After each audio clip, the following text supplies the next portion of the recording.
My wife doesn't respect me and humiliates me in front of my friends. Now she can't believe that I've reached the tipping point in our marriage and called the lawyers. My wife and I have been together for almost 20 years, and our bedroom has been on a slow but gradual decline for the last 15 years. We sat down and had the talk a few months ago, where we hashed out the details of trying to rekindle the spark we once had. One of the main things we both agreed upon was the need for date nights as well as other things. Things seem to improve, albeit only marginally. Again, I'm the one initiating things, and 90% of the time I get shot down. The usual excuses followed, i.e. too tired, not in the mood, the child is awake, he's 18 years old, not feeling very well, and my personal favorite, we can't, as you've got to be up for work early in the morning. Anyhow, we persisted with the date nights. Out of 9 that I organized over the last 2 months, my wife canceled 7 of them, often without notice. Some were even planned weeks in advance, when she'd breeze in after her work shift and announce she was going out with her friends. When I mentioned the date night we'd had planned, she claimed she'd simply forgotten, despite it being marked on the calendar on the fridge. Again, her idea. So on to this weekend. I've spent the last 2 weeks setting up a date night, so picture this: a whole weekend away, a suite in a 5-star hotel, dinner at a fancy Michelin star restaurant, tickets to the theater, even shopping for some fancy clothes. So I pick her up after work. I've packed some casual clothes for us both, toiletries,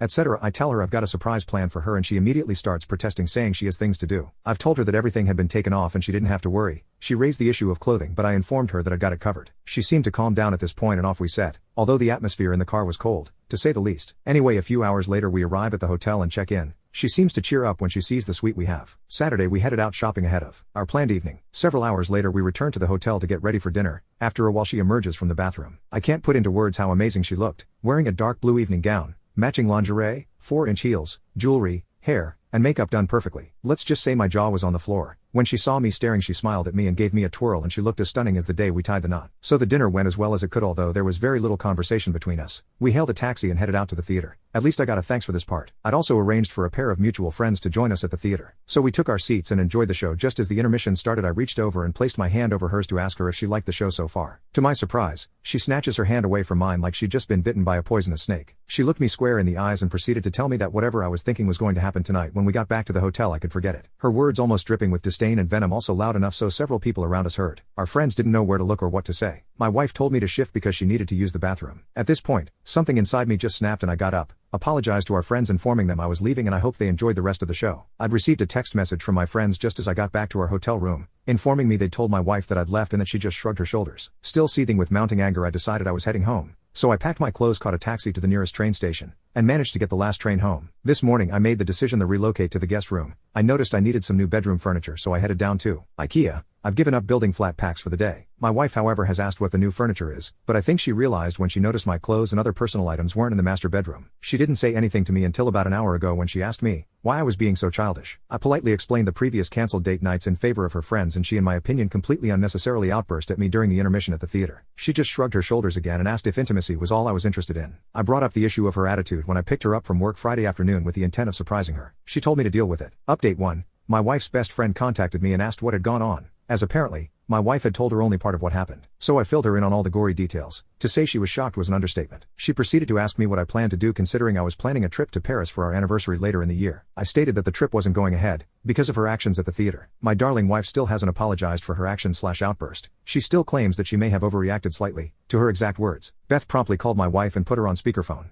Beth then proceeded to tear her a new one and, to add insult to injury, spilled the beans about the proposed trip to Paris for our anniversary. My wife proceeded to gush, saying that she knew I'd get over it as I couldn't say no to her. Her happy mood disappeared when Beth informed her that I'd canceled the trip not 10 minutes ago. I've also spoken to a solicitor concerning a separation and eventual divorce. I recently renewed my passport, and when it arrived, my wife's first reaction was to ask if the trip to Paris was back on. I replied, or rather snapped back at her, that no, it wasn't back on, and the possibility of it ever being planned again was virtually zero. She then proceeded to ask if that was the case and why did I bother renewing my passport. I replied by stating that I have almost 2 months of holiday time saved up from last year and this year, so I'm planning on flying out to California to see an old friend. Her jaw dropped to the floor. She appeared to be trying to say something, but nothing was coming out. Yesterday morning when I got in from work, I found her sitting at the kitchen table along with Beth. My wife appeared to have been crying by the look of her eyes and face. I then reached into my bag, pulled out 2 A4 envelopes, and placed them on the table in front of her. I then explained the contents of the envelopes. The first one contained a rough draft of a separation agreement drawn up by my lawyer, which would likely end in us getting divorced. At hearing my words, she started bawling her eyes out again. Her friend calmed her down and asked her what she thought I'd do, as she mentioned that during our conversation Beth had picked up on my cold demeanor and tone. Beth also suggested that my wife had pushed me too far when she humiliated me in front of our friends after I went to the trouble of organizing everything, which, it turns out, by my wife's admission,